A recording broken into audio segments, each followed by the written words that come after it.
Hi everyone, welcome back with episode 22 of Yarn Talks with Lizzy Knits. My name's Erin Gates with Lizzy Knits and Three Birds Yarn Studio. All right, and hope everyone's doing well. It's like finally like sunny and warm by me. I'm so excited. But yeah, I've been working on lots of things lately. I published 2 patterns this past week, so I was kind of excited about that. And you know, even I'm trying to plan for like summer projects. I don't know about you guys, like if you kind of shift gears a little bit in warm weather, or I'm like me, I know some people will only knit hats like strictly in the cold weather. Like I knit them all year round. And then like I do tend to do like larger projects in the summer though. Like I like to do shawls in the summer. Also it's easy, like especially a sock weight shawl, like easy on the go and not like super bulky yarn, so you can like knit outside and not like sweat your butt off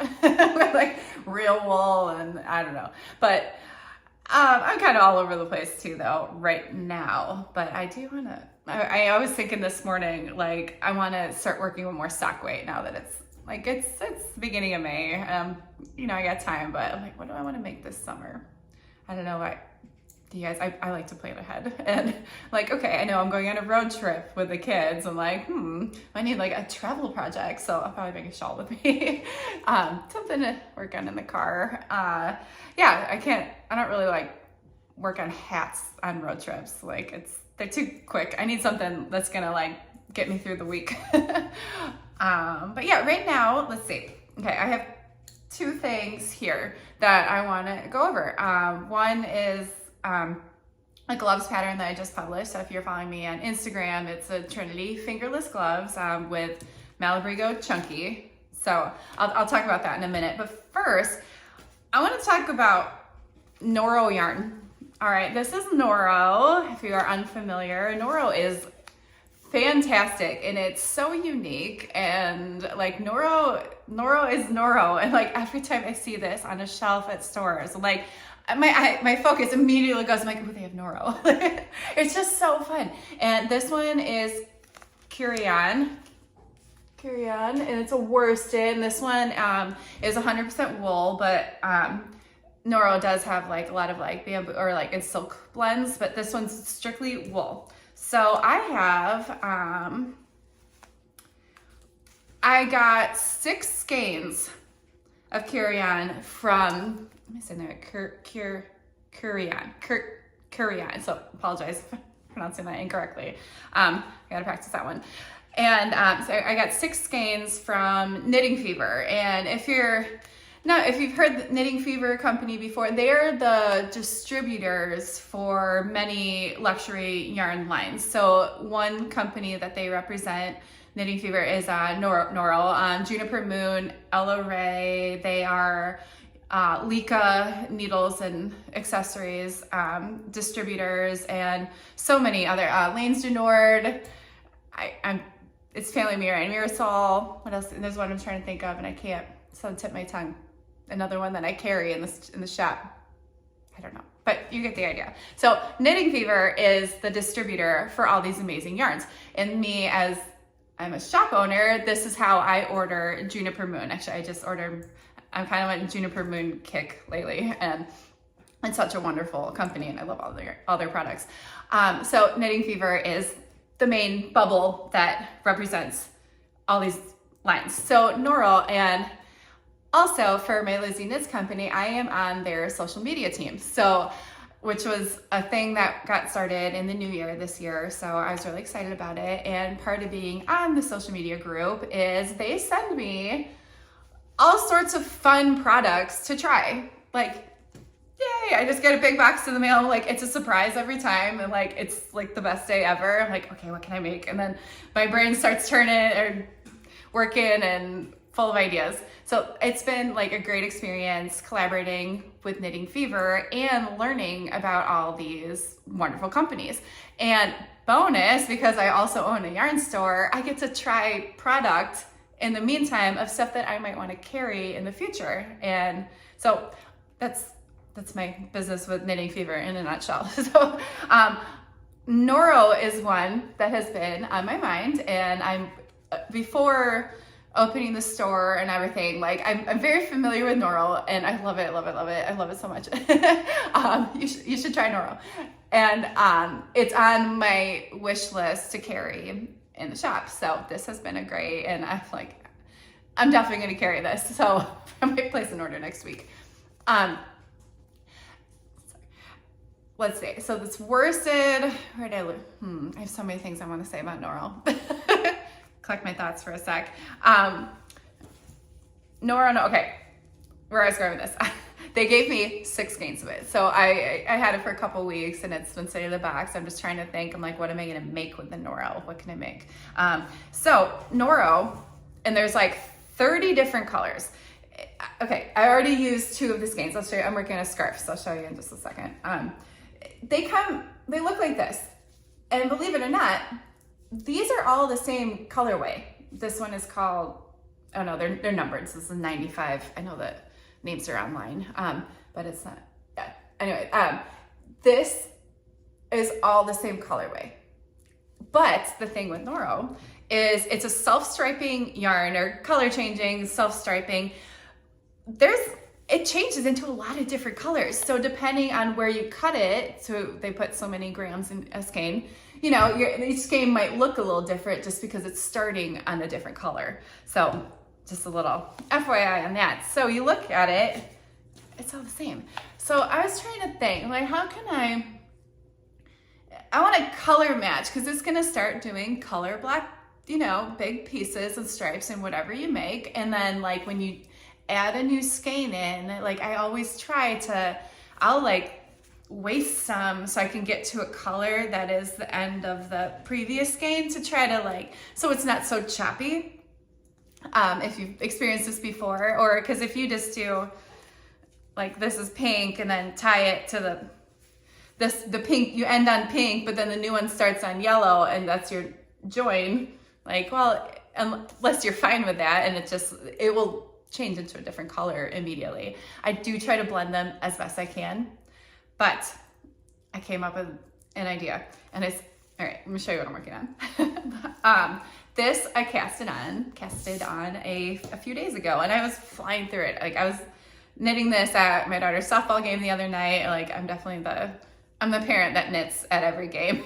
Like I got stuff to work on. And it's my favorite. I love watching the kids and being able to like chill and work on a project. And this is, okay, where do I want to start? This is a scarf. It's going to be a scarf. It's a really small scarf right now. So I am knitting this in the round. Okay, in the round. And I have a couple other patterns, if you've knit my scarves before, where they're knit in the round, especially like if there's a certain texture that you want facing on the outside. It's going to be flat. Even though I'm knitting in the round, it will be flat, like a scarf on the very end, but there's no wrong side. So all this, you know, crisp edge, I'll block this and I pin it down. So each edge is nice and straight and flat and crisp. And then I'm going to, this was the cast on edge. I kind of leave a little extra tail when I cast on, and I'm going to seam this close. And then once I start seaming it, you just match up, you find the starting point of the tail, match it up and stitch like corresponding stitches together. And then it won't curl anymore because this is all stockinette stitch. So I don't have a border on it. So stockinette stitch is gonna curl no matter how hard you try for it not to. It's going to, unless you put some sort of like buffer stitch or border. So yeah, in the end, I'm going to seam this close. I'll seam the bind off edge close. It'll be a flat, and this is going to be a big long triangle, like a normal scarf, that's double layered. And then anyway, it'll double layered, 1, 2, and then every time you flip it, you get the same design. You won't be seeing any of this. So, but look, here's what I'm doing. I'm doing it in sections with 2 different skeins. Okay, we'll go back to the Noro color changing in a sec. So I'm doing 8 rows.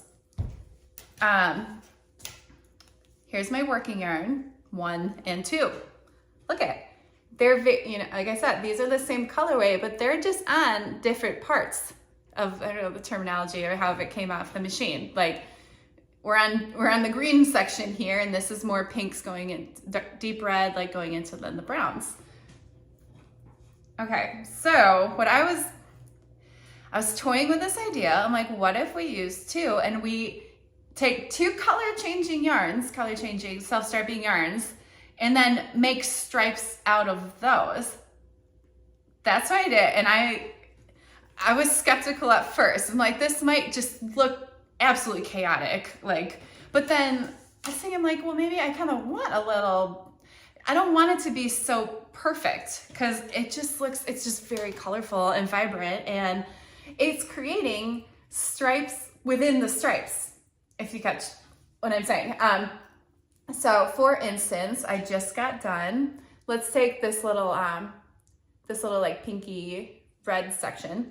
That was this one. See, I'm almost done with the pink. Now, next time I use this yarn, it's gonna be into the browns. So I did 8 rows of the pinks.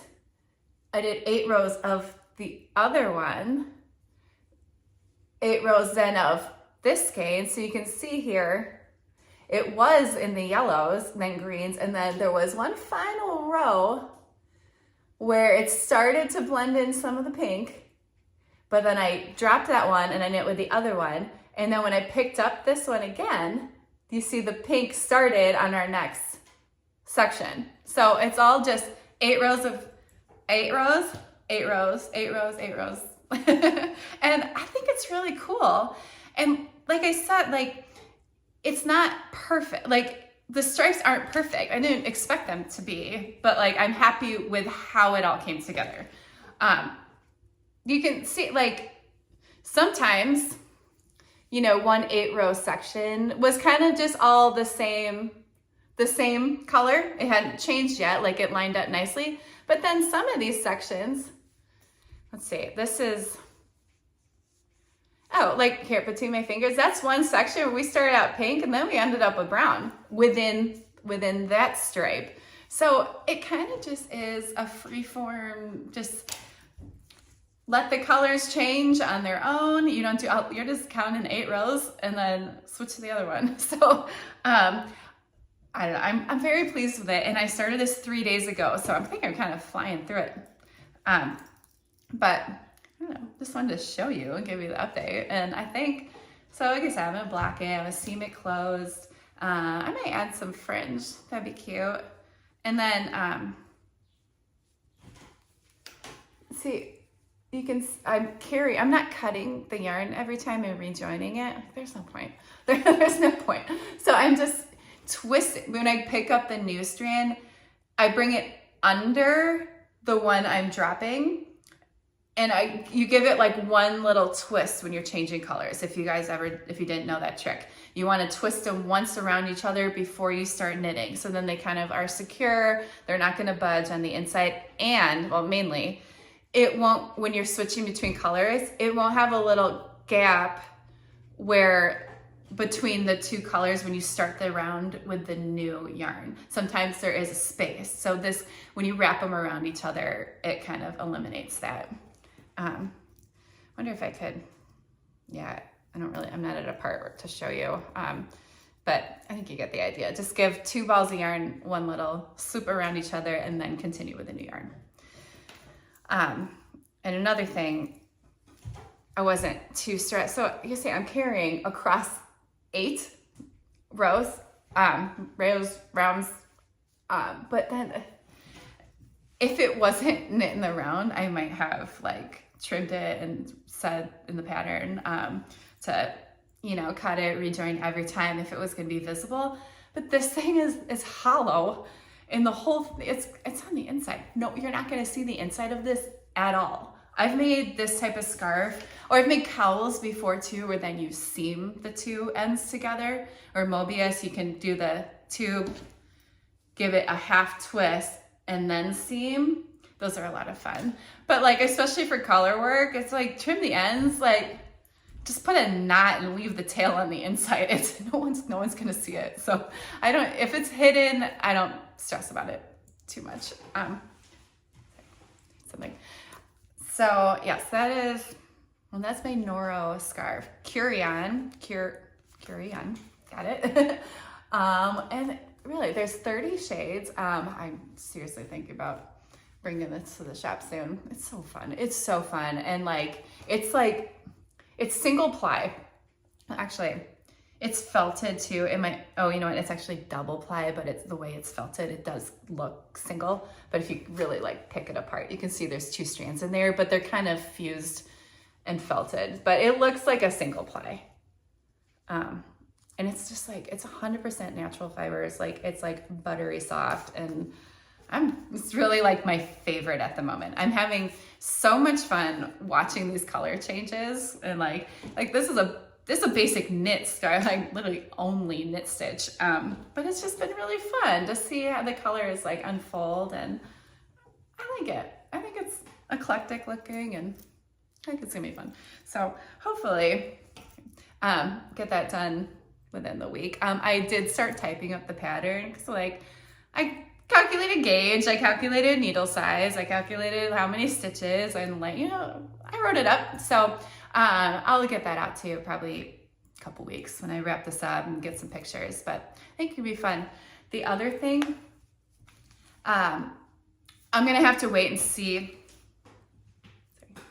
I'm gonna have to wait and see how this goes, because although they gave me 6 skeins, I might have to order a couple more because there's not a lot of yardage in these. You just need more. And it's great because when you purchase these, and I couldn't tell you exactly, but since they are smaller skeins, the price reflects that, and it's all relative. So very good. But these are 50 gram skeins, 50 gram skeins. How many yards is that? 100 meters. So there's not yard. You'd have to do a conversion, but, yeah, so they're not normal skeins, or the average skeins I think are usually 100 grams, and then jumbo skeins are 150 grams. Those are huge. So 50 grams. I anticipate, because these are skein 3 and 4 that I got, and I already used skeins 1 and 2. So just I think I might need 8 total. So we'll just see how this goes. So they might put a little halt to the progress on this for a little bit if I have to get some more. But luckily, this doesn't really rely on dye lots or anything, because what skein you get that has the starting, it doesn't matter. It doesn't matter. Like I said earlier, if I wasn't doing the stripes and I was just making a sweater all with this Noro, I would try to color match. Get to a section, snip it, and then join pink to pink. But for this, it's all just kind of the stripes are all over the place. I'm just gonna add the new skein in. I don't think it's gonna make too much of a difference, which is kind of nice.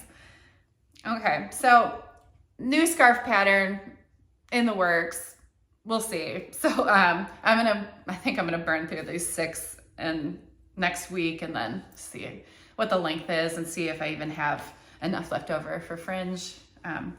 But we'll see. Kind of like it. It was fun. I'm trying to like I said earlier, trying to wrap up projects and kind of get into summer mode. Another thing is I don't want to knit as much. I'd like to have one lightweight shawl to leisurely knit on. I kind of to work on, and I kind of take it easy in the summer too. Kids are home. Another thing, I'm going to be looking for my brick and mortar shop this summer in our area, and so I don't know what to expect. I'm anticipating. I gave myself a July start date, because we're going on a family trip the end of June. So you know what? Let's just get the school year done, go on vacation, and deal with it when I get back. So July though, I start work. I've been mentally prepping for this for years, and now that, and I have the online store, and that's what I work on day to day. But this is the next step. We're growing, we're expanding. It's a little scary, but I'm totally ready for it. It's just I think it's gonna be a little stressful, but I'm very trying to stay positive and optimistic, and also just like super excited because it's finally time. Like it's like 2 months away. Like, ooh, I keep thinking like, oh, next year. Like, no, 2 months. But more on that coming up. I'll keep you guys posted, and follow me on like keep an eye on Instagram. I'll put all the updates on there, like talk about the shop and stuff. Yeah. So much stuff about the store. I'm so excited. All right. Well, I covered everything on the new scarf, the Noro. Please check out Noro, or at least go to the Noro website and just browse the colors. And like, they have just so many, like, it's so unique and it's so fun. And it's a nice change of pace because I've never worked with yarn like this before. It's very cool. Okay, talk about Noro. Talk about variegated scarf. Check. Trinity Fingerless Gloves. Okay, got it. Getting on track here.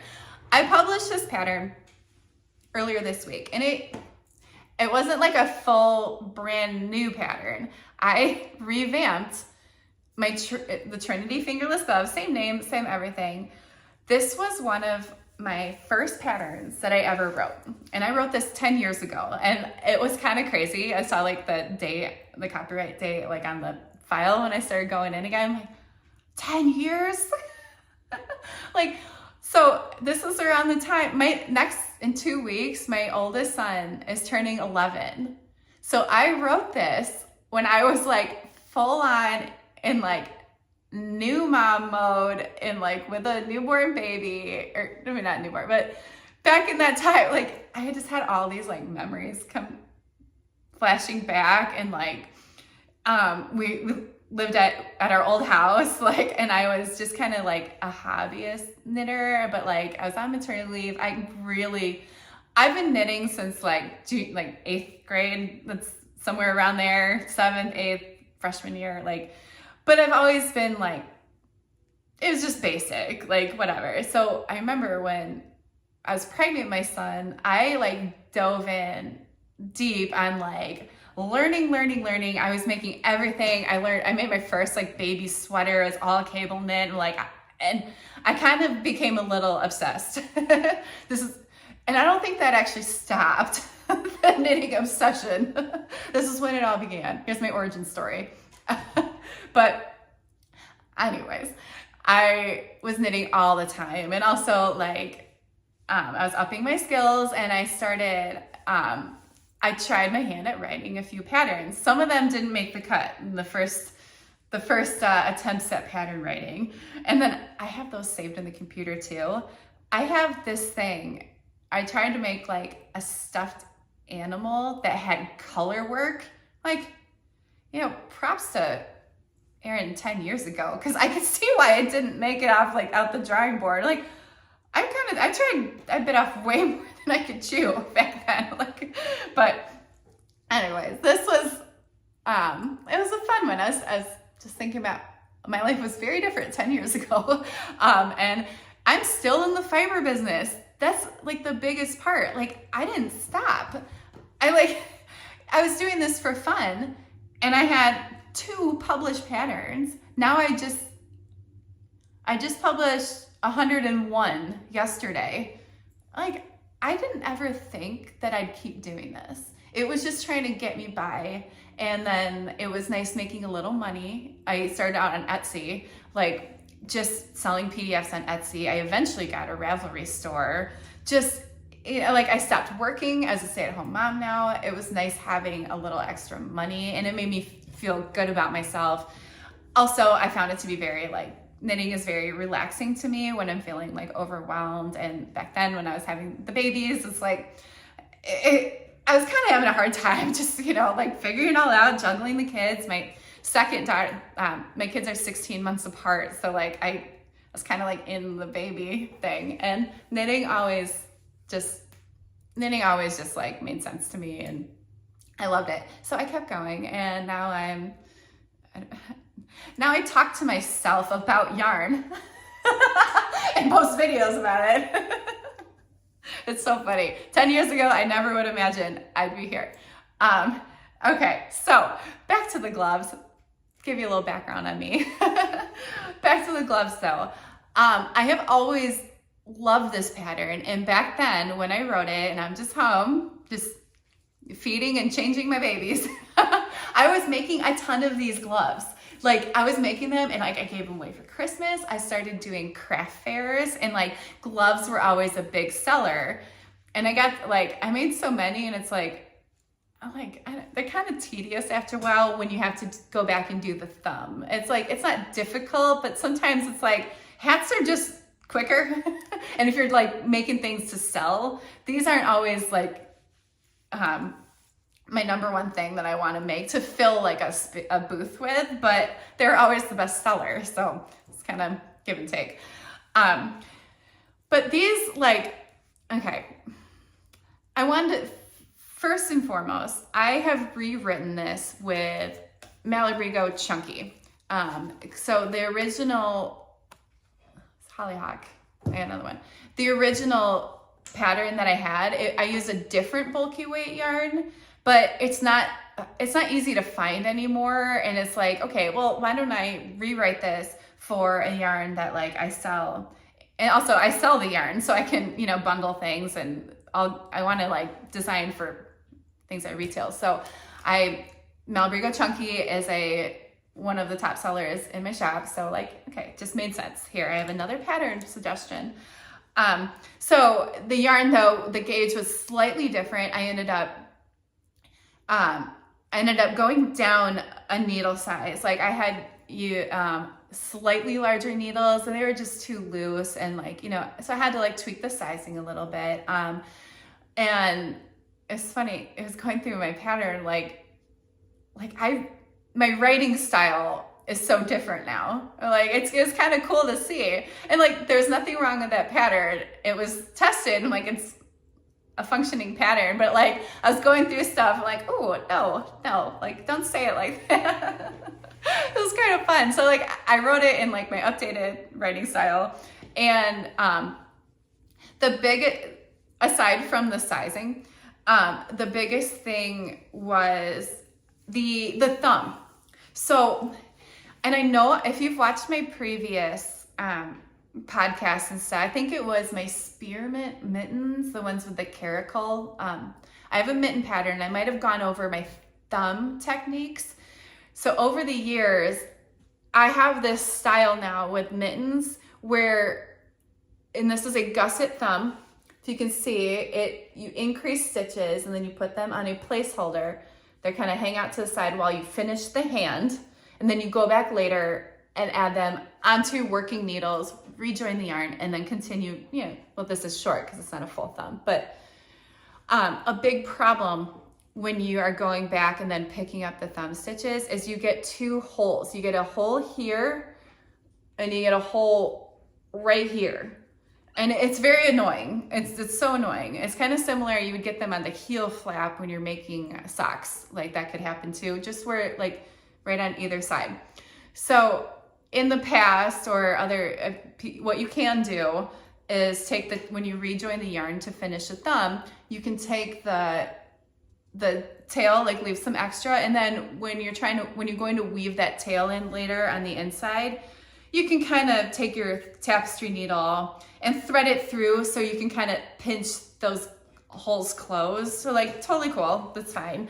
I started though picking up a stitch on either side and then reorienting them on the needle. So then when you knit it together with one of your live stitches, so you still have the same stitch count, you knit them together. The one that you picked up is twisted. So it kind of just like snugs everything together. And then it's twisted and it's underneath then your outward facing design. You don't even know it's there. I did that here. Ooh, super zoom in. No hole. But it became really handy. And I came up with that a couple of years ago. So like now every time I write new mitten patterns, like, oh, that's what we do. And I have videos on it. And and I've gotten good feedback. I think it works for everyone. But this old pattern, it wasn't even a gusset thumb. It was And I'm just like, it took me a long time, years later, to learn how to design for a gusset thumb, when to start increasing, because you start increasing just on one side. And you do 2 increases per round. And then the stitches that are in between those increases that you keep making grows a little bit, because you're making the thumb wider and wider to your desired circumference, but it's hard. Like, it took me forever to learn that you start the gusset thumb down here at basically at the base of your thumb joint near your wrist. Like, I've made patterns before where you can't start it up here because it won't fit right. You're just gonna be snug, it doesn't fit live. It won't fit like a glove. Just all these small little things, the distance that should be the average, adult woman's hand is from your wrist to your thumb. The base of your thumb is this long, and it's even though you're working with a small area here, it's very technical. But that's another thing over the years that just took more experience on my part. And it's very handy now that I understand it. Back then I'm like, 10 years ago, I can't get my head around this. It's a lot, but I did an afterthought thumb, which was great. It was, so what you do, I haven't done one in a really long time. So what do you do? Instead of splitting the stitches at all for a thumb, just picture I'm just knitting in a circle. And these are knit on double pointed needles, by the way, small circumference. I love double pointed needles for everything. I know there's mixed opinions on that. But picture I never created the thumb. We're just literally a tube, but somewhere in here is where I would want the base of my thumb, let me right here. You put a placeholder scrap piece of yarn. You get to the part where you want your thumb to be placed. And let's say it's for bulky yarn, it's probably it would be a span of 5 stitches. You instead of knitting with your working yarn, for the 5 stitches where you want it, you knit with a scrap piece of yarn instead. And then I'm trying to, you know what, forgive me. How does this work? I know this has been a long time. Anyway, and then you continue knitting, but that scrap piece of yarn, it would be let's say I had a green piece of yarn, you just have 5 stitches in a different color. It's just holding in place. So then at the end, when this is done, you put the needles in on the stitches above that little scrap yarn, and you put another needle in the 5 stitches below it. So if they're oriented correctly, which can actually be kind of a trick too, make sure so that first round that you start when you pick up isn't twisted. You have to orient them in the right, they're not twisted. And then you can so there's 2 needles in there, and then you can pull out that scrap yarn. You can join your yarn. I would put there's 2 needles. I would split one of the sides onto 2 needles, so it'd be 3, so I could knit on double pointed needles in the round. But then you just make the little thumb, then make the 5 rounds or however many you need, and finish up. So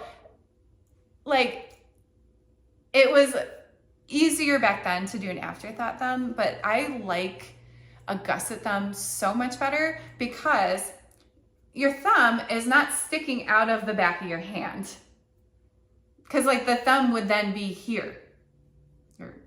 If that makes sense. The thumb, you made it right here. It's not on the side. So a gusset thumb is actually more accurate where your thumb is on your hand. It's on the side. So they're just different techniques. I really do. I'm glad I learned this though, because I do really prefer this. I think it's oriented right. The placement is much better. Because otherwise the thumb would sticking out here. And then when you put your thumb in, it almost warps your glove or mitten a little bit, because it pulls then, because your thumb is on the side of your hand. you get what I'm saying. But just a little two types. They both work. I've expanded to this technique over the years. All right, so that's about the thumb. And I have this pattern, the Trinity Fingerless Gloves. I kind of had fun with this, as I've been saying. I put a ton of video tutorials. There's like on the main page, materials, gauge, abbreviations, video links. I have like 7 videos, or like tubular cast on, tubular bind off. Those are huge. If you've never done this skill before, it can be complicated. I really enjoyed doing a tubular cast on. I mean, the bind off is cool too, but I really do like the cast on. It's a rolled edge. So, and it's stretchy. It's stretchy. It looks, and I just think it looks so much more like cleanly finished, a little like elevated look.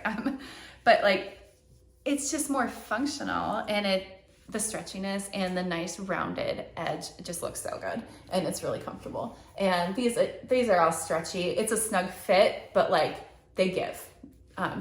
So that's a tubular cast on, and then the tubular bind off mimics it at the top. Yeah, it's like a rolled edge. There's not like a bind off, like ridge across the top. I wrote the pattern. So tubular bind off, tubular cast on. It's kind of an advanced technique. There's written instructions in the pattern. There's also, I put a video for both. I'm like, hey, like if you want to learn this and you've always wanted to, like follow along with me. But I did write, and I want to make this as accommodating for everyone. It's totally an optional technique. If you want to do the ribbing and just do a long tail cast on, or a different cast on, or do whatever bind off you're comfortable with, it's not going to change the pattern. It's not going to change the fit. It's not going to change the yardage. It's fine. So all up to you. But if you're watching this video and you're thinking, what is a tubular cast on? Be like, well, I got you there. Or if you just, also on this channel, I have a full tutorial for tubular cast on if you want to just give it a watch. You don't even have to make these if you don't want to. Just watch what I do. It's kind of cool. And I did the tutorial for DPNs. So it's kind of a lot because you cast on with scrap yarn. And it's like a 5-step process to get this. And it's almost like it's your duplicate knitting for 5 rounds. It's like, and then you start, and it mimics 1x1 ribbing. So when you start then the cuff part, it blends right in. It's really cool. And you can take the scrap yarn out, and it's kind of fun taking the scrap yarn out and then seeing the nice edge that was underneath. Ooh, it's so fancy. But yeah, I do really enjoy this technique. It's a little bit of an extra process, but it's definitely worth a try if you're interested in just learning something new. Super fun. Let's see. I've been talking. All right, that's the pattern. Let's see. Did I tell you? Well, I did say Malabrigo chunky. You only need 1 skein, and these retail for $13. So it's really not I think this is a great price. You only need 1 of them. It's just a fun, quick 1 skein project, and you will need double pointed needles. I've had so many questions. I've had testers too be like, "Can I do this on magic loop?" I'm like, you can. And I hate to be rude, but that's on you. I don't want to be rude, but it's because when I set up, because the way the front panel has cable texture, so I put the whole half of the circumference goes on 1 needle, and then the second half of the stitches gets split between the back 2 needles. That way, and then the stitches in the back those 2 needles don't have as many stitches on them, but that's when on one of those where we start adding the stitches for the thumb. So the stitches are distributed in a certain way, and I know you could figure out how to do magic loop if you're a skilled knitter, definitely, but I did not write the pattern that way because it would change my instructions, and it was really complicated. I've tried to do this in the past, offer both versions. It just got really messy. Like, so I opted not to. So this is written for double pointed needles, but like I said, if you're an experienced knitter, you can figure out the magic loop. So, but that is a question that I get from time to time. Just FYI. All right. The tubular cast on and bind off. I wanted to talk about the thumb. So yeah, they updated, new and improved. Original pattern is now all got a makeover, and I'm a lot happier. For one, I love this yarn. It's so squishy and so soft. So I was really excited to use it. It's very, very comfortable to wear, and it's merino wool. Yeah, this is merino wool, but the original yarn that I used was kind of like a wool and acrylic blend. It just wasn't as comfortable, and it was a little itchy. Like but merino wool is so soft, so like I just like this better. So yeah, that's all up on Ravelry, the updated version, all the info. If you want to check out any of the tutorials on their own that I've mentioned, there's a full walkthrough on how to do the thumb to pick up the stitches with that little twist that I was talking about. If you want to just watch how I did the thumb, the video is on YouTube. Like, you don't need to purchase the pattern if you're just curious to see the technique. And you could, if you see how I picked up the thumb, that can also be applied to underarm stitches of sweaters. Again, with gaps. When you're picking up stitches, it's hard to eliminate spaces where you've rejoined the yarn. So hopefully this just, it tightens everything up, and it seems to be working. I've used this technique for all my stuff. I started doing it when I make sweaters now too. So it's super fun. And I'll post more about this Noro scarf. I'm having a lot of fun with it. And if it turns out like I'm hoping that it will, I'll write up the pattern and I'll figure out how many skeins in total I'm gonna need. So a few things to work on for next week. But all right, that's about it. I hope you guys have a great Friday, great weekend, and happy early Mother's Day to everybody. That one kind of stuck up on me this year, but I'm always excited and do have a fun day with the kids. So hope you guys enjoy. All right, talk to you soon. Bye.